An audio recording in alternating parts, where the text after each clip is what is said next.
Ndakatozongoerekana ndatongoti karamata pamusoro pehanzvadzi yangu.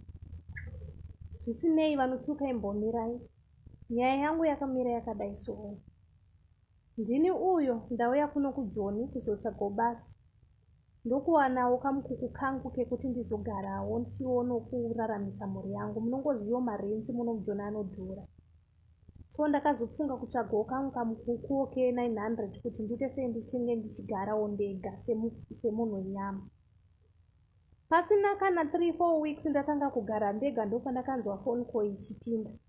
Asi strani ndasvika muno muJoburg, ndofamba sei ndipei madirections ekuti ndiwe kumba. Ini apa pai hanzvadzi yangu yakanga yauya kubvayo kuZimbabwe. Munongoziya hapana paucharamba kana hama ichinge yaita sei yasvika.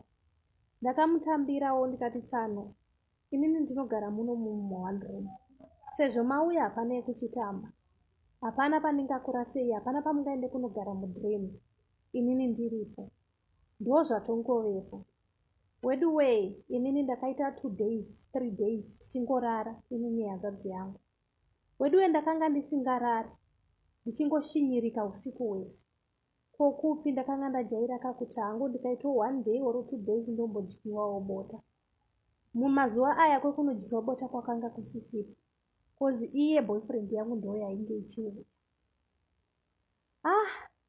Ndakarara rimwe zuva ndokupepuka, ndokuona hanzvadzi yangu iri pamubhedha aiwaka ari kufodora zvake hope dzake dzeumambo. Ko akanga achiziyei munhu? Inini nditaikenge ndiri munhu akuti ndainoziva kuti apa papapera chakati, apa panofanira kutengwa chakati. Weduwe ndakati ndichipepuka ndichitarisa pamubhedha wehanzvadzi yangu kudai, so ndichimuona akarara akatarisa mudenga, zvombo zvake zvese zviri panze izvi. Weduwe ndakatanga kubatikana, ndokuyeredza rute, ndaedza rute zvakare. Ndikati maiwe, ko zvinhu zvidai zvakanga zviri zvangu. Ndofunga ndaidya namambo chete. Ipfungwa dzakanga dzichipishana kuti Weduwe ndoita sei, ko hanzvadzi yangu zvaya kundipinza pamuviri. Zvino zvinoita here kuti ndivati nehanzvadzi? Dzimwe pfungwa dzainditi ko zvine basa rei, dzimwe pfungwa dzairamba kuti ko chicha wakuda kuita. Chemusi uyu ndakatadza kuzvibata, ndakashaya kuziva kuti ndoita sei. Munoziva kuti chinhu kana chada chinonzi regera ndo chawakatobata mumaoko.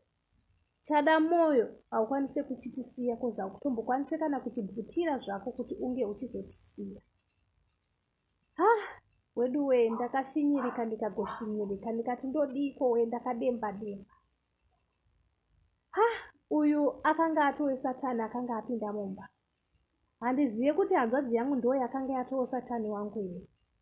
Ko kuzozvisiya zviri panze aidawo kuti ndiite sei?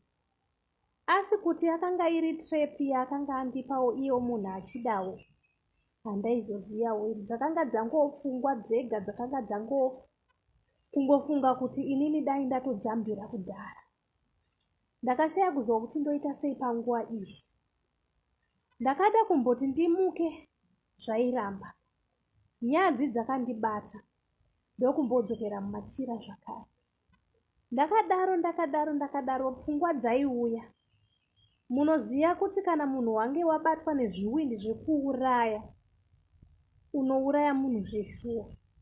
Ndakazviona musi iwoyo kuti vanouraya vanhu havaurayi vanhu nje, vanenge vatobatwa nemweya wokuuraya.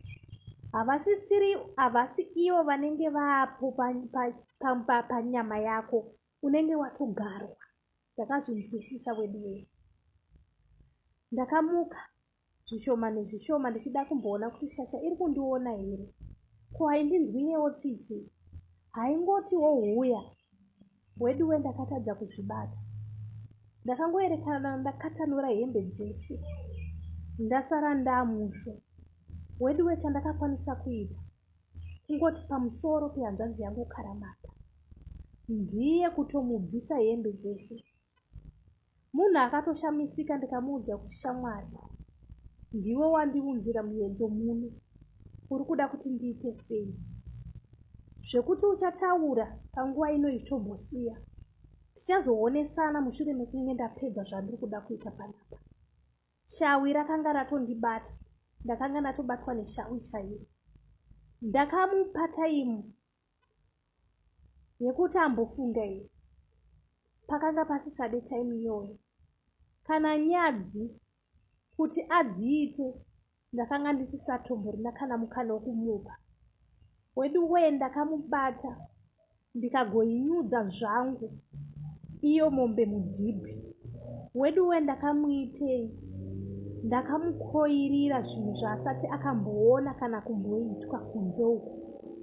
Ndakazoona shasha yakuresponda, ndaona kuti hapana pashasha yajiki. Weduwe ndakaitei, ndakamupepeta mwana wamai vangu. Ko ndaigotadza nekumupepeta iro shavi rakanga ratobata. Weduwe zvinhu izvi ndiri kutaura ise confession. Ndozvandakaita kuhanzvadzi yangu. Kuzotongoerekana tatozobatwa zvedu nehope tatopedza. Ko chii chaititadzisa kuzorara? Inini ndakanga ndatobvawo chikara. Iye akanga atatomubvisawo futi chikara, oro akanga atondibvisawo futi chikara. Yo, zvinhu zvakaitika kune hanzvadzi yangu. Weduwe, vanotukai mbotukai, vanoseka sekai, vanoshora shorai, vanokomenda handizivi kuti munoitongowo sei. Asi ndozvakaitika pandiri inini hanzvadzi yangu. Ndakabatwawo nemweya wekuhura wakanga wandipfekawo.